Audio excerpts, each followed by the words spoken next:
რეალურად ნარკოტიკების ხელმისაწვდომობა არის შემცირებული, როგორც ფიზიკური თვალსაზრისით, ასევე ფინანსური თვალსაზრისით, უხეშად რომ ვთქვათ, დაახლოებით 8-ჯერ.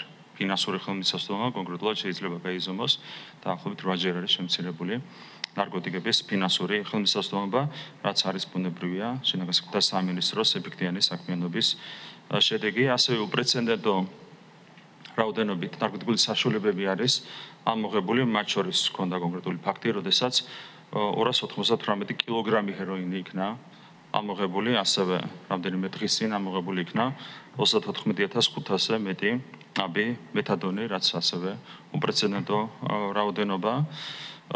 ნარკოტიკებთან ბრძოლა კვლავ დარჩება ბუნებრივია ჩვენს ერთ-ერთ უმთავრეს პრიორიტეტად. რაც შეეხება ზოგადად კრიმინალურ მდგომარეობას, გრძელდება დანაშაულის კლების ტენდენცია, რაც არის ბუნებრივია მნიშვნელოვანი და ეს არის მთავარი ინდიკატორი ბუნებრივია იმ საქმიანობის, რომელსაც მთავრობა და კონკრეტულად შინაგან საქმეთა სამინისტრო ახორციელებს.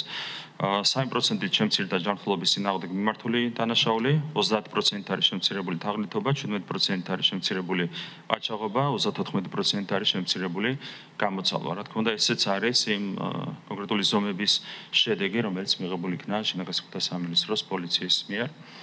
63%-ს აღემატება დანაშაულის გახსნის მაჩვენებელი, რაც არის ერთ-ერთი ყველაზე მაღალი მაჩვენებელი ევროპის მასშტაბით.